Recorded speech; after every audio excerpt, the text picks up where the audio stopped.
Yesus. Shalom saudara, senang bisa berjumpa pada hari ini dalam ibadah ulang tahun yang ke-11 BIC Korea. Ya. Selamat ulang tahun yang ke-11. Sebenarnya ulang tahun yang sebenarnya bulan Februari ya, bulan Februari, tapi kita rayakan hari ini bulan April yang ke-11. Berapa banyak yang bersuka cita saudara? Haleluya, berikan tepuk tangan lagi. Yang dari awal ada yang di sini? Dari awal, dari sejak gereja ini ada? Oh iya, oh iya Dedi. Ya. Yang berapa tahun ya? Baru 1 tahun di sini? 1 tahun di sini? Baru 1 tahun baru ya. Yang ya kita bagi aja yang 5 tahun ke bawah, 5 tahun ke bawah ada di sini. 5 tahun. 5 tahun ke atas? Loh yang lain yang enggak angkat tangan? Baru datang hari ini. Oke. Ya saudara, saya percaya saudara diberkati, saya melihat pertumbuhan jemaat, saudara bersuka cita. Saya berdoa terus gereja ini Tuhan akan pakai, ya bahkan saya ingin melihat tempat ini sudah tidak muat lagi. Ya, saya berdoa. Ini sekarang aja udah, ya saya percaya bukan karena acara spesial, tapi tempat ini udah kelihatan udah nggak muat. Tadi Pastor Dedi bilang, Pak ini lagi ada final exam, ya, jadi I don't know whether they will show up or not gitu ya, akan datang atau enggak.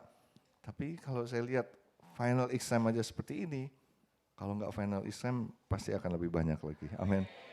Jadi siap-siap, tuayan yang besar saudara akan alami. Ya, kalau saudara ada di kampus-kampus, jangan sungkan untuk ajak teman-teman datang ke gereja ini untuk beribadah di tempat ini. Berapa banyak saudara yang diberkati dengan ibadah yang ada di gereja ini? Nah, kalau diberkati bawa mereka, amin. Ya bawa, jangan sungkan. Biasanya anak-anak muda itu gampang sekali kita ajak. Ya mereka perlu komunitas dan saudara sendiri yang sudah ada di tempat ini pasti akan merasakan ya pentingnya komunitas. Sekali lagi saya mengucapkan selamat Pastor Dedi dan juga seluruh tim pengembalaan yang ada, pengurus-pengurus yang ada. Tadi Evan juga thank you so much for your ministry for 7 years ya di tempat ini. Jadi kita senang sekali, kita hati melepaskan, biasanya kalau melepaskan sedih, tapi kita mengutus saudara ya. Kalau mindset kita melepaskan ya hilang gitu, tapi kita mengutus Evan dan Mai untuk menjadi berkat lagi di tempat lain. Ya tadi waktu saya berdoa tiba-tiba Tuhan ingatkan ada banyak alumni dari tempat ini yang Tuhan sudah utus kembali ke tempat mereka masing-masing. Ya, baik. Saudara, hari ini ketika saya berdoa untuk HUT ke-11 BIC Korea, Tuhan ingatkan mengenai tema kita di tahun 2024 ya. HUT ke-11 BIC Korea, ketutupan enggak ya kalau saya berdiri di sini? Enggak ya, yang dari sana enggak. Untuk BIC Korea tetap bangkit jadi teranglah. Boleh ucapkan sama-sama, bangkit jadi teranglah. Kita bilang begini ya, BIC Korea bangkit jadi teranglah. 1, 2, 3. Bangkit bukan tadinya mati, bangkit terus gitu ya saudara ya. Kalau bangkit kan seperti kayak gini, mari kita bangkit berdiri. Coba kita bangkit berdiri. Bangkit berdiri. Ya. Nah sekarang ini bangkitnya tuh jadi teranglah gitu ya. Silakan duduk kembali. Saudara, saya ingin jelaskan dulu sedikit mengenai kenapa enggak jadilah terang. Kenapa enggak jadilah terang tapi jadi teranglah. Ini ada perbedaan saudara, dan perbedaan ini sangat besar. Kalau jadilah terang, berarti tadinya gelap disuruh jadi terang. Dan kita enggak akan mungkin saudara dari gelap disuruh jadi terang. Ya, hanya Tuhan yang bisa membuat dari gelap jadi terang.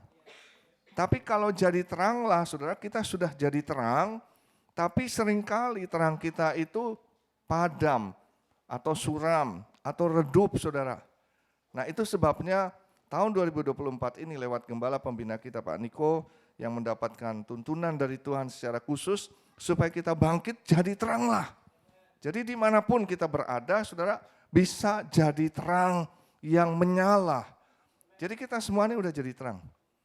Kalau saudara berdoa makanya jangan bilang lagi Tuhan jadikan aku terangmu Tuhan, jangan ya. Tapi biarlah aku jadi terang terus yang menyala. Ya.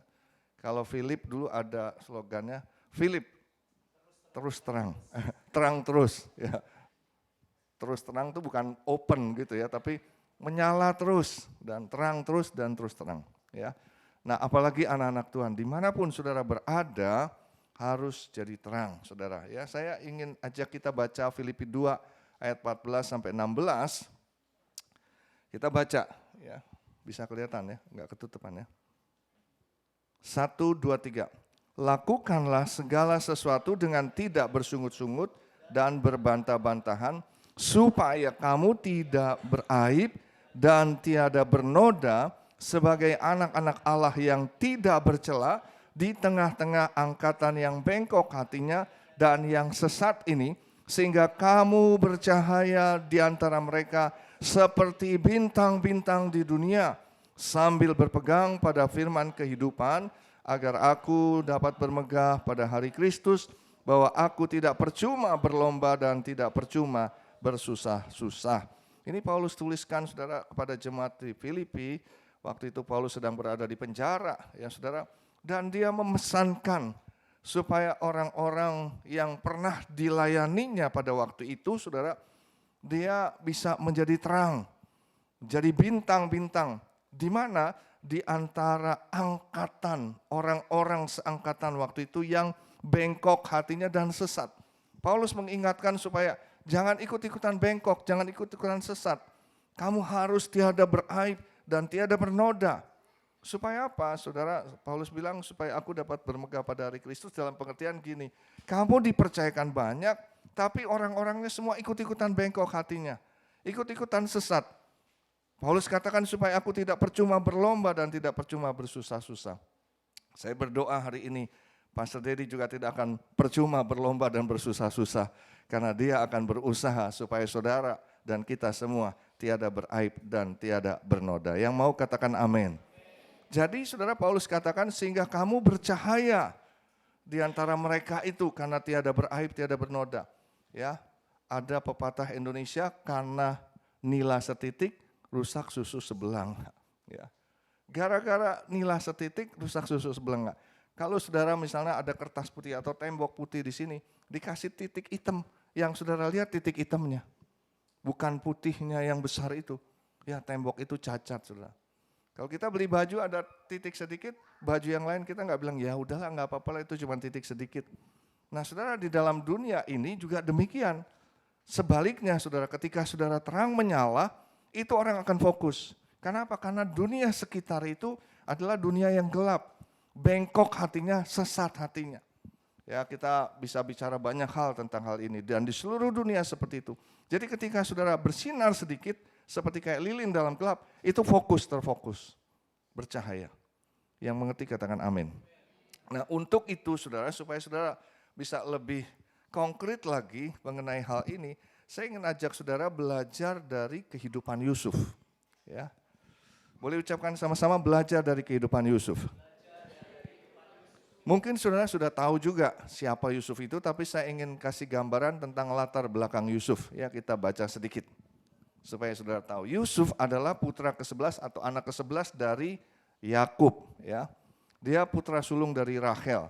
Jadi anak ke-11, tapi dari istri beberapa yang kalau dari Rahel itu anak sulungnya Rahel. Ya, adiknya si Yusuf namanya Benyamin. Istri kesayangan Yakub, ternyata ada Lea dan Rahel itu ada gundik-gundiknya juga, anaknya jadi 12 saudara. Ya. Tapi istri benernya itu cuma Lea dan Rahel. Nah Rahel ini istri kesayangan Yakub. Saudara sudah tahu kisahnya ya, pada waktu dia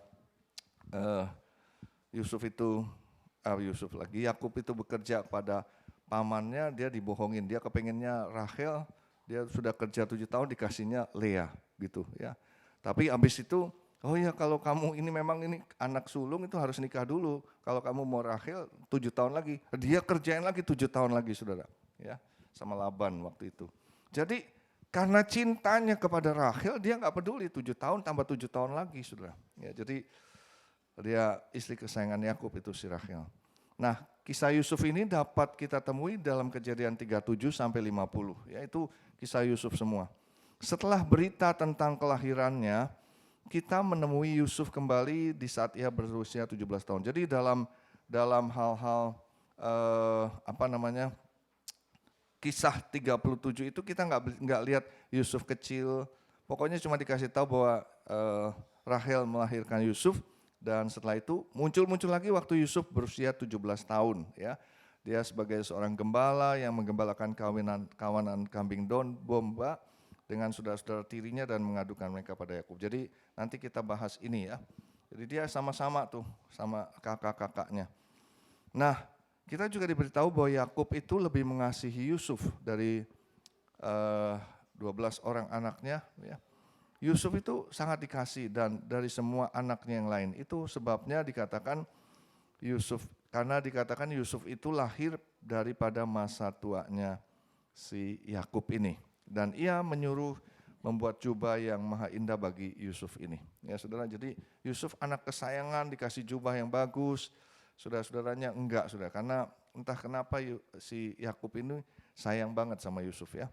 Nah, saudara Yusuf itu tahu bahwa ayah mereka tuh lebih menyayangi Yusuf daripada mereka.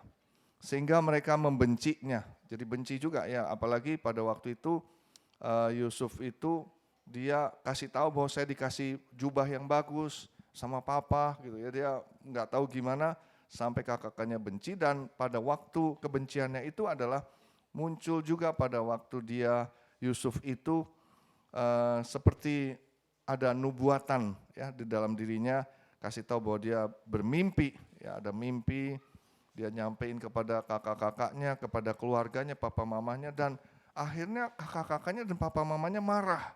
Karena dalam mimpi itu sepertinya Yusuf akan berkuasa kepada kakak-kakaknya dan juga kepada papa mamanya.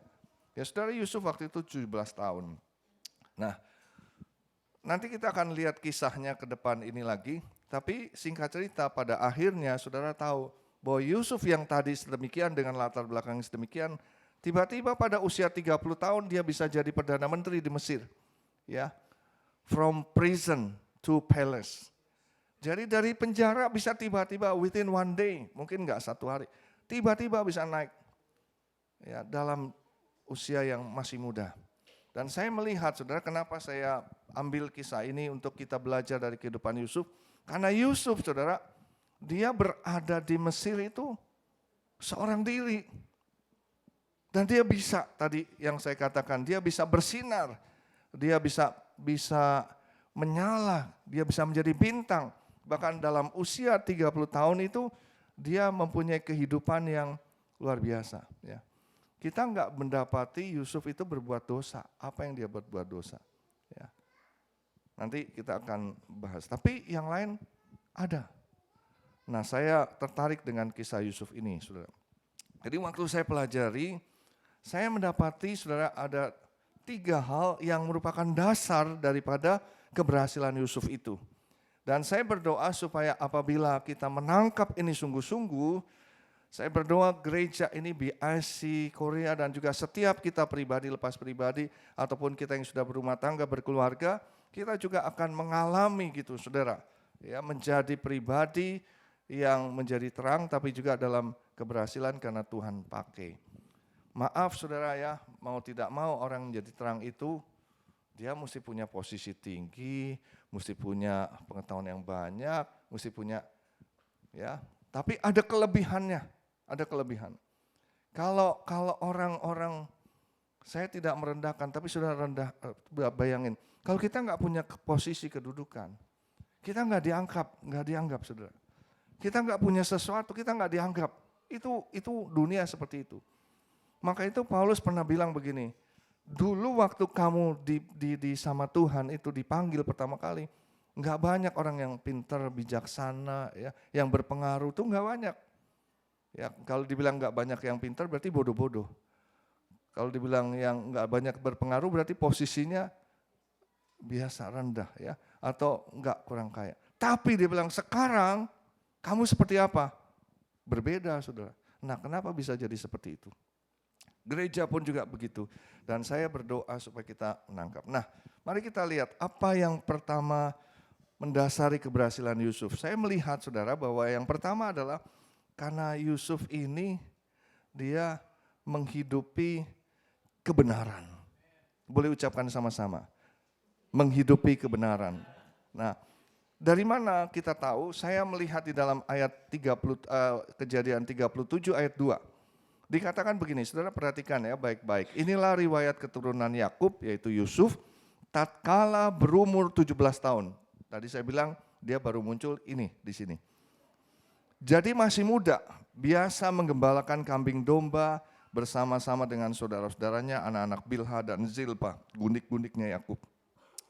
Kedua dari istri ayahnya, ya istilahnya bukan istri yang benar-benar yang Tuhan berikan ya. Dan Yusuf menyampaikan kepada ayahnya kabar tentang kejahatan saudara-saudaranya. Saudara, waktu saya baca ini, kalau mungkin kita baca sepintas, kita bilang Yusuf ini rese. Ya. Kalau bahasa Jakartanya apa itu dibilangnya ya, cuil apalah begitu. Nyampein cerita-ceritain tentang kejahatan pada saudara-saudaranya kepada papahnya. Jadi waktu saya renungkan ini, saudara, Tuhan seperti kayak saya dapat impresi, ini Yusuf bukan rese. Yusuf itu bukan cerita-ceritain kejelekan kakak-kakaknya. Tapi Yusuf itu menghidupi kebenaran, saudara. Kalau orang cuma tahu kebenaran, saudara berapa banyak saudara tahu bahwa bohong itu tidak boleh, bohong itu dosa. Ayo. Ya. Banyak orang yang tahu bohong itu dosa.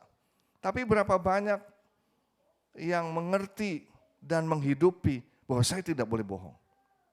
Semua orang dalam hati kecil, ya kalau kita bilang berzina, ya segala macam itu banyak yang mengerti seperti itu.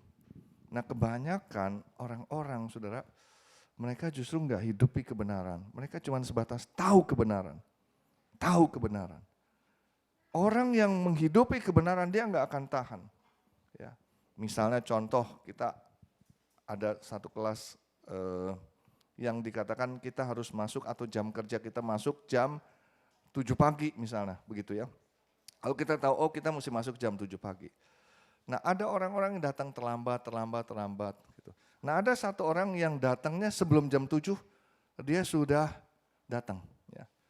Dia itu akan gak tahan kalau misalnya ngelihat orang terlambat. Dia akan rasanya hatinya terusik terus. Dan dia akan tanpa dia sadar dia akan ngomong banyak sekali orang yang terlambat datang. Nah Yusuf pun juga demikian saudara. Kalau dia hanya tahu kebenaran, misalnya koko-kokonya sering bohong atau sering jahatin orang, sering misalnya tanpa sadar mungkin ya kambingnya dibunuh satu, dimakan rame-rame misalnya begitu ya. Kalau dia cuma tahu kebenaran aja itu nggak boleh, dia nggak berani, apalagi dia ikut-ikutan. Si Yusuf ini ikut-ikutan juga suka bohong. Nah kalau dia laporin ke papahnya, terus begitu kedengeran kakaknya saudara, pasti Allah dia juga pak sama. Tapi Yusuf ini udah ngomong sama kakak-kakaknya pasti. Dia akan bilang kok jangan gitu, gak boleh lu itu gak boleh. Terus saja dilakukan. Dan karena dia gak tahan, akhirnya dia ngomong sama papanya. Papa tahu gak, koko tuh dia melakukan gini.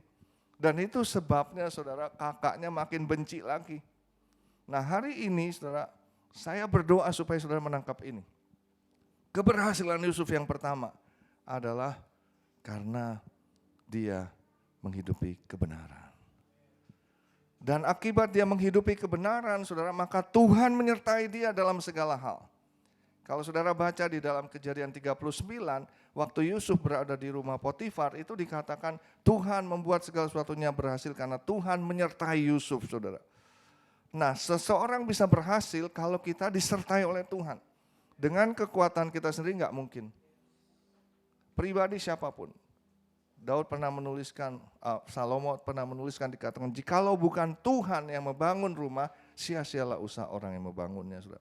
Keberhasilan kita yang murni sejati adalah yang gak bisa digoncang oleh siapapun juga, yang gak pernah bisa habis adalah ketika kita disertai Tuhan. Dan bagaimana kita bisa disertai Tuhan? Yaitu kalau kita menghidupi kebenaran. Bagaimana mungkin kita meminta disertai Tuhan, hidupnya gak benar. Ya. Saya gak berbicara mengenai saudara berdosa, saudara enggak. Tapi bagaimana saudara sudah tahu kebenaran, saudara kita harus hidupi kebenaran itu. Seberapa banyak saudara terima kebenaran itu, mari hidupi. Jangan cuma jadi pengetahuan saja. Ketika kita jadikan hanya pengetahuan saja, saudara, gereja akan menjadi gereja kepura-puraan, gereja munafik. Orang Kristen menjadi orang munafik. Itu sebabnya banyak orang hari-hari ini sebel sama kekristenan. Kesel sama kekristenan. Allah, lu ngomong hebat, luar biasa, tapi kenyataannya mana? Bahkan hamba-hamba Tuhan, saudara, itu yang menyedihkan kita. Hari-hari ini kita harus jadi gereja pribadi yang bersinar. Yang pertama adalah dengan menghidupi kebenaran. Yang mau katakan amin. Serius saudara. Ya. Tantangan buat kita di masa tadi saya sudah katakan dalam Filipi, di angkatan yang bengkok ini. Di angkatan yang sesat ini. Di angkatan yang gelap ini saudara. Teman-teman kita seks bebas, bisakah kita menahan diri dari seks bebas? Pornografi, mabuk-mabukan. Oh, kuliah di sini ada nyontek nggak ya? Saya nggak tahu. Tapi kalau di Indonesia tuh plagiat banyak banget saudara. Dosen yang udah tinggi dia ngakuin ini adalah hasil disertasi saya, tesis saya. Saudara, ternyata itu hari ini saya berdoa, hidupi kebenaran yang sudah ketahui. Ya, berapa banyak kebenaran yang sudah ketahui, itu aja deh. Ya, kalau sudah tahu, oh ini kebenaran yang harus saya hidupi. Itu keberhasilan Yusuf dasar yang pertama, saudara. Yang kedua, saya melihat bahwa Yusuf itu keberhasilannya karena dia ditopang, dia memiliki visi dari Tuhan. Boleh ucapkan sama-sama, memiliki visi Tuhan. Banyak orang punya visi, bahkan hari-hari ini motivator itu pada bilang gini, you must have a vision. Ya, kalau kamu nggak punya visi, hidup kamu akan hancur, nggak tahu arah. Oh, semua berlomba-lomba saudara. Makanya setiap kali kalau akhir tahun menjelang awal tahun, semua orang tanya, apa resolusi kamu untuk tahun yang baru ini? Ya mungkin kita sudah, oh saya mau mencapai ini, saya mau jadi gini. Gereja pun juga begitu biasanya. Gereja kita gimana, masa cuma begini-begini aja, ayo dong.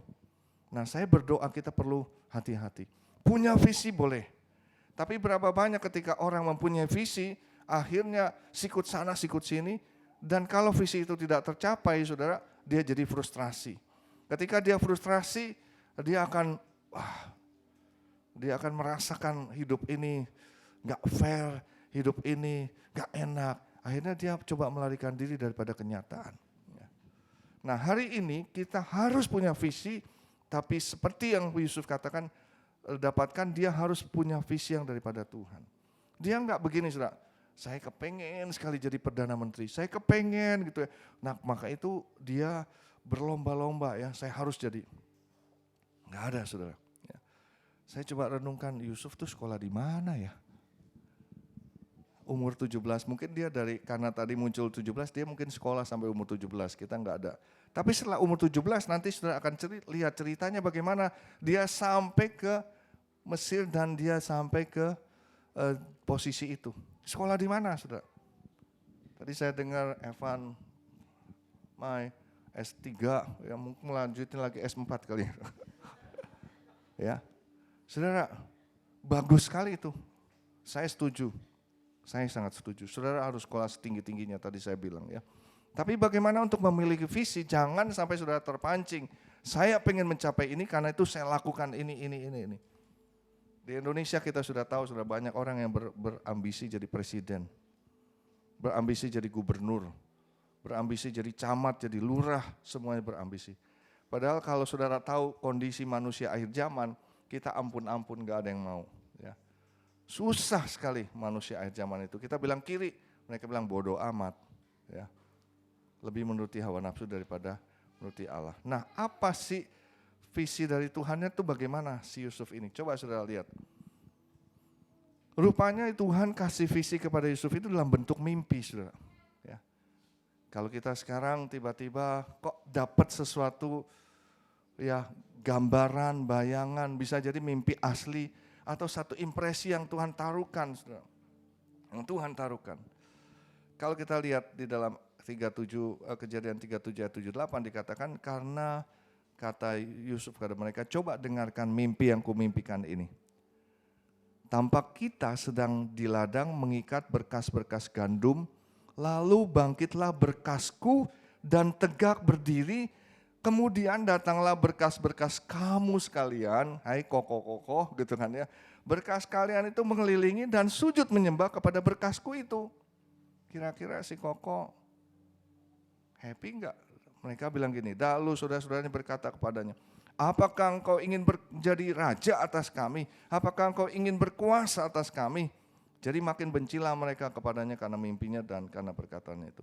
Yusuf sebetulnya dia nggak tahu bahwa dia tuh akan jadi raja, jadi berkuasa. Dia cuma nyampein mimpinya, saudara. Dia dapat dari Tuhan mimpi gitu. Lagi mengumpulkan berkas-berkas lahan gandum itu, tiba-tiba berkasnya dia berdiri. Dan yang lain sujud gitu. Dia cuma cerita gitu aja, saudara. Diterjemahin sama kakak-kakaknya. Ya dia bersyukurlah. Ada mimpi yang diterjemahin. Dia langsung lihat, oh berarti ini Tuhan mau jadiin saya raja. Tuhan mau jadiin orang yang berkuasa. Ya dia simpan, saudara. Dia pegang, oh ini rencana Tuhan. Nah saudara, kita lihat lagi mimpi. Kemudian dikatakan Yusuf itu ayat 9-10, dia memimpikan pula mimpi yang lain yang diceritakannya kepada saudara-saudaranya. Katanya, aku bermimpi pula, tampak matahari, bulan, dan 11 bintang. Dia lihat benar-benar 11 loh saudara.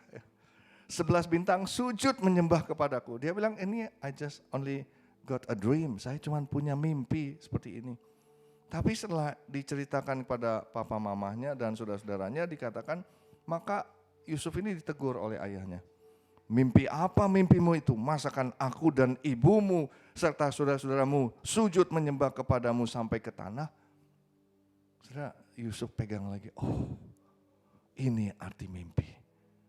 Ini visi yang dari Tuhan. Dia pegang, saudara. Kalau orang dapat visi seperti ini, itu happy-nya bukan main. Ya. Tapi apa yang terjadi?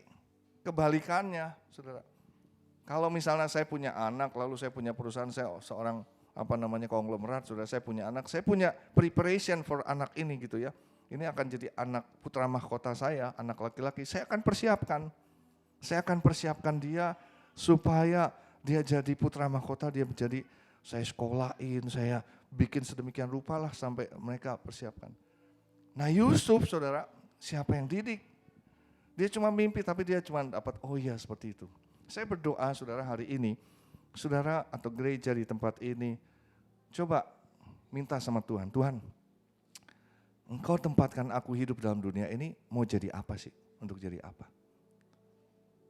Saya jadi hamba Tuhan, full timer, saya nggak pernah kepengen juga saudara, dalam pengertian, oh saya pengen jadi hamba Tuhan.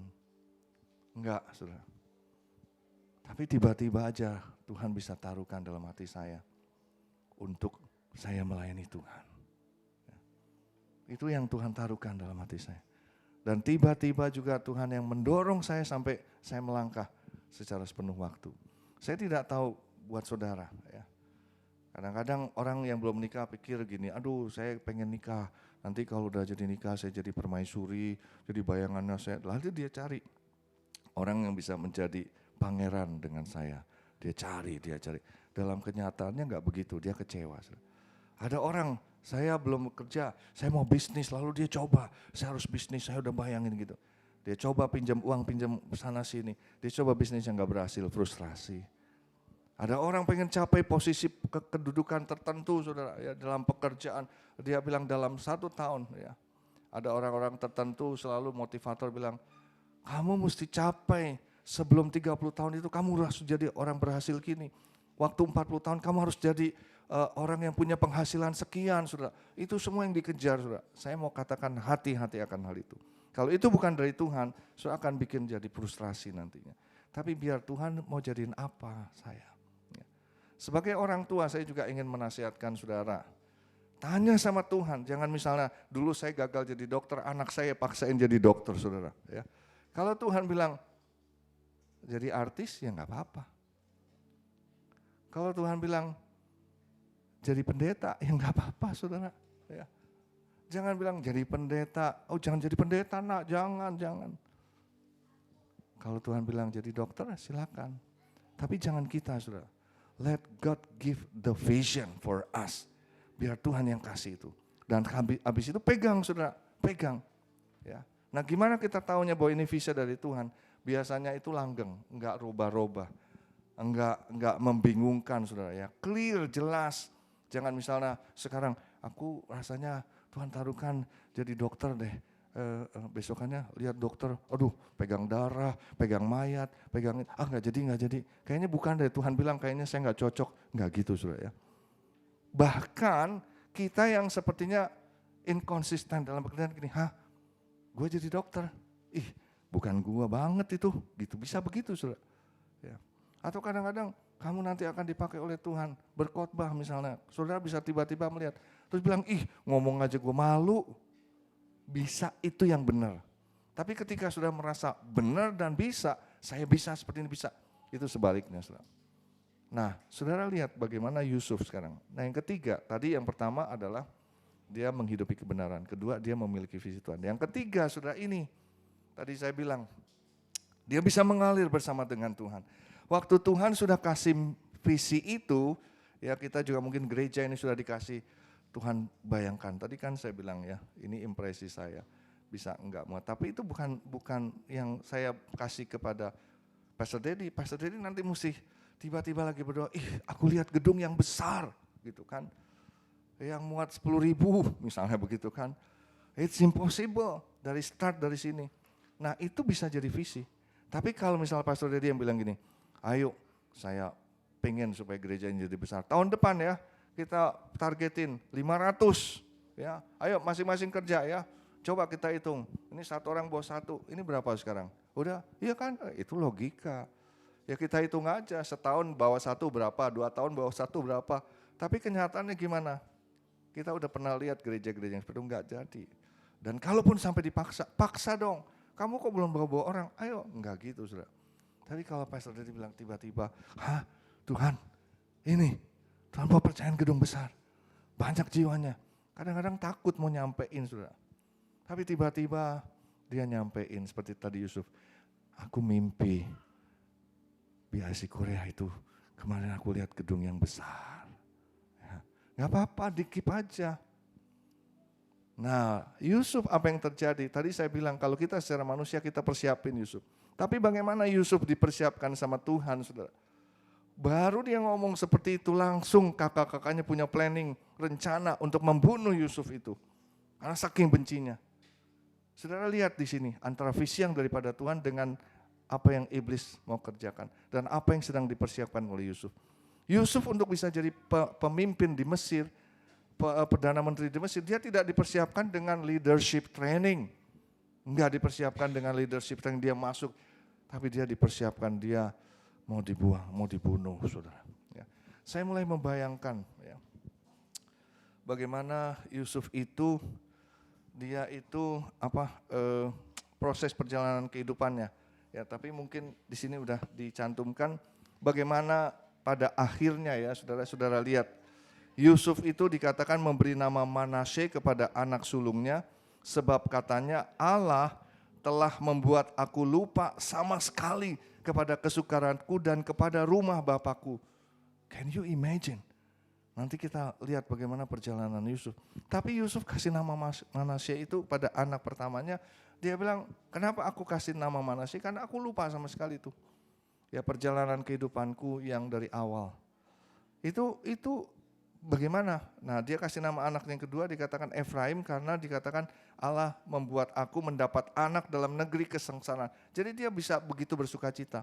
Dia melihat perjalanan kehidupannya itu bukan sebagai sesuatu yang menyakitkan, yang traumatis, yang membuat dia jadi down, yang membuat dia jadi sakit hati, dia marah kepada kakak-kakaknya, enggak, saudara. Yang saya katakan dia bisa mengalir bersama dengan Tuhan, saudara perhatikan baik-baik. Gara-gara dia pegang visi itu, waktu dia dimasukin ke dalam sumur, saudara, kan pertama Yusuf mau dibunuh, ya, mau dibunuh terus habis itu gak jadi, ya masukin ke dalam sumur itu. Waktu dia mau dimasukin ke dalam sumur sama kakak-kakaknya 11 orang, saudara, itu dia gak berontak. Umur 17 tahun kekuatannya masih ada. Dia bisa kabur, dia bisa lari, dia bisa mukul kakaknya, dia bisa jerit, dia bilang tolong gitu. Tapi dia enggak, dia masuk ke dalam sumur. Ini yang saya tangkap nih saudara ya. Yusuf sepertinya bilang begini, this is atau sumur ini bukan, it's not my final destination. Gitu ya. Kalau dia langsung nggak pegang fishing yang dari Tuhan tadi, dia akan teriak tadi. Dia nggak akan ngikutin prosesnya Tuhan. Dia nggak akan mengikuti berjalan bersama-sama dengan Tuhan, mengalir bersama dengan Tuhan. Dia akan teriak. Tapi pada waktu dimasukin ke sumur, dia langsung ingat, oh this is only a process for me. Ya udah dia ikutin sudah. Ternyata kakak-kakaknya angkat dia. Ya. Akhirnya nggak jadi dibunuh, pura-pura dipotong kambing, darahnya diacak-acak di bajunya Yusuf, dibawa pulang bilang ke papahnya bahwa Yusuf tuh mati diterkam ini. Padahal dia apa? Dijual jadi budak saudara. Dijual jadi budak pada waktu itu ya. Itu Yusuf bisa lari. Yusuf juga bisa bilang gini, saya ini bukan turunan budak, saya ini turunan anak baik, papa saya itu luar biasa. Ya ini kakak-kakak saya jahat sama dia, enggak saudara. Dia ngalir sama Tuhan, dia jadi budak. Saudara bisa bayangin bagaimana Tuhan tuh menuntun dia dan dia bisa mengalir bersama dengan Tuhan. Sepertinya Tuhan bilang begini, Sub, aku lagi mau jadiin kamu pemimpin, tapi prosesnya mesti lewat seperti ini. Kamu jadi budak. Nah, kenapa dia bisa tahan? Karena dia tadi bilang dalam benaknya, I got the vision. The vision from God is I will be somebody yang bisa berkuasa. So, budak is not my final destination. Bisa nggak kita berpikir seperti itu, saudara? Dia mengalir. Ternyata jadi budak, akhirnya budak itu rupanya ada beberapa klasifikasi dan dia bisa ditingkatkan lagi jadi budak yang jadi di rumah Potifar, kepala pengawal Firaun waktu itu. Bahkan saudara dia jadi budak di rumah Potifar itu, dia akhirnya kerjanya bagus. Dia nggak ngeluh, dia nggak cerita bahwa ini saya ini sebetulnya begini, saya dulu tinggalnya di mana, sekarang sampai dibawa ke sini saya dibuang. Enggak saudara. Dia kerjain pekerjaan di rumah Potifar itu dengan baik, sampai Potifar jadiin dia kepala rumah tangganya dia. Semuanya di bawahnya Yusuf pada waktu itu, kecuali istrinya, ya, si tante Potifar itu, gak boleh. Nah, pada waktu Yusuf itu kerja dengan baik, saudara, Yusuf mulai berpikir gini, mungkin ini penggenapan daripada Tuhan, saya menjadi orang yang berkuasa. Karena di rumah itu, ternyata Tuhan bilang, not only satu rumah, aku pengen kamu nanti jadi yang lebih dari satu rumah, lebih dari 1000 rumah, tapi satu bangsa. Bagaimana caranya? Saudara perhatikan baik-baik ya. Dia harus dibujuk sama istri Potifar. Jadi Yusuf itu dibujuk, dikatakan Yusuf itu dibujuk dari hari ke hari oleh istri Potifar. Saudara tahu, suruh dibujuk ngapain?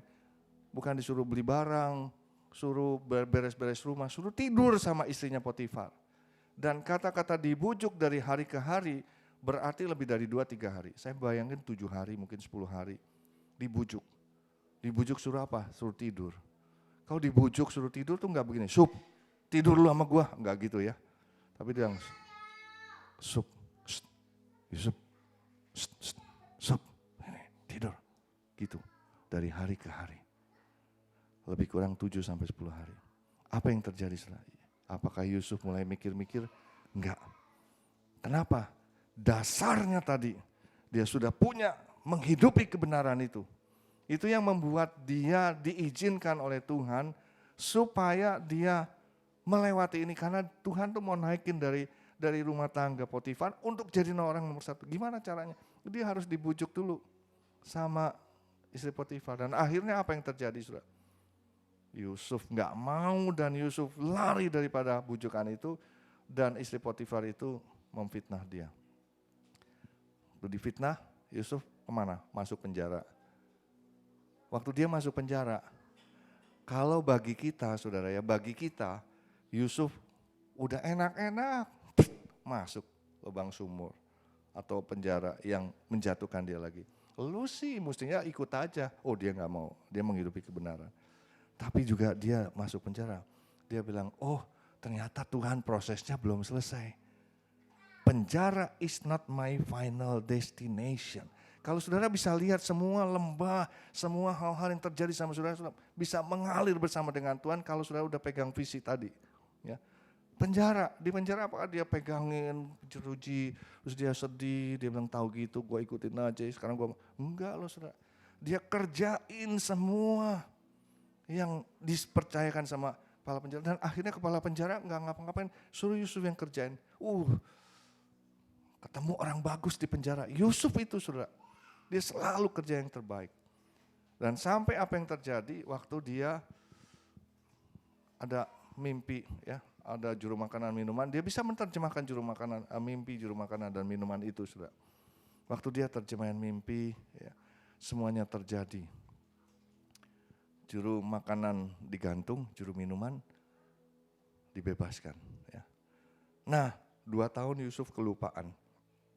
Kalau kita bilang kesalahan Yusuf itu boleh dibilang nggak ada, cuman dia sempat berharap kepada juru minuman. Lu kalau udah dibebasin tolong kasih tahu ya, gua yang kasih gitu. Nah 2 tahun kelupaan Firaun mimpi. Bagaimana caranya Tuhan membawa Yusuf naik ke atas? Firaun dikasih mimpi saudara. Mimpinya yang sedemikian rupa susah sampai gak ada yang bisa menerjemahkan, lalu si juru minuman ini panggil Yusuf. Nah saudara lihat koneksinya di sini. Kenapa Yusuf harus masuk ke dalam penjara? Karena Yusuf harus ketemu dengan juru minuman. Kenapa juru minuman? Karena juru minuman adalah orang yang paling dekat sama Firaun waktu itu. Ya, paling dekat yang tiap hari ketemu, terus aja ngomong-ngomong. Tapi caranya gimana ya? Mesti seperti itu sudah. Dan pada waktu juru minuman itu ingat, ada Yusuf dipanggil sudah. Waktu Yusuf dipanggil dia bilang begini, katanya kamu tuh hebat ya bisa menerjemahkan. Oh bukan aku, itu Allah. Lihat saudara, Allah yang menerjemahkan mimpi. Dia gak bilang apa mimpi kamu, enggak. Allah, ya coba aja ceritain barangkali nanti Allah kan diceritain mimpinya saudara. Ya. Singkat cerita Yusuf bisa menerjemahkan mimpi itu dengan baik. Dan apa yang terjadi? Firaun bilang begini, enggak ada orang yang lebih pintar lagi dari dia. Enggak ada orang yang lebih berhikmat lagi dari dia. Enggak ada yang bisa yang menerjemahkan mimpi, langsung dia bisa segala macamnya. Dia diangkat jadi orang nomor 2 pada saat itu. Saudara. Saya lihat ini luar biasa. Tapi siapa yang bisa tahu keberhasilan Yusuf itu bisa dimulai dari seperti itu tadi. Saya berdoa sungguh-sungguh kalau saudara pada saat ini menangkap ya, mungkin dalam proses apa yang sudah sedang alami. Coba lihat global picture, big picture-nya, apa yang sudah dapatkan. Makanya urutannya tadi mesti menghidupi kebenaran dulu. Kalau saudara nggak menghidupi kebenaran, itu blur tentang Tuhan tuh, boro-boro visi dari Tuhan. Nggak bakalan dan nggak ada. Tapi ketika sudah menghidupi kebenaran, saudara akan mulai clear picture dari Tuhan. Tuhan kasih gambaran. Setelah saudara pegang, ada clear picture, visi dari Tuhan. Saudara akan pegang itu dan menghidupi, dan saudara pairing dengan kenyataan kehidupan, matching dengan kenyataan kehidupan. Saudara jangan bilang, Tuhan janjiin saya berhasil, tapi kehidupan kok kayak gini, jangan. That is only a process for you. It's not your final destination, karena final destinationmu tadi sudah dikasih visi itu. Dan Yusuf lakukan itu. Kita udah lihat masuk sumur, jadi budak, difitnah, masuk penjara, nggak ada apa-apa. Tapi Tuhan sedang membawa kita. Kalau kita bisa lihat seperti ini, saudara, wow, ya, kita akan mengalami hal yang baik dalam kehidupan kita. Kita akan jadi terang dimanapun kita berada. Jadi bangkit, jadi teranglah. Bagaimana hidupi kebenaran, terima visi Tuhan, dan mengalir bersama-sama dengan Tuhan. Amin. Kita akan berdoa ya saudara. Saya terbeban untuk mendoakan saudara dan saya pengen sekali ya. Setiap kali kalau saya datang mengurapi saudara ya. Saya manusia saudara.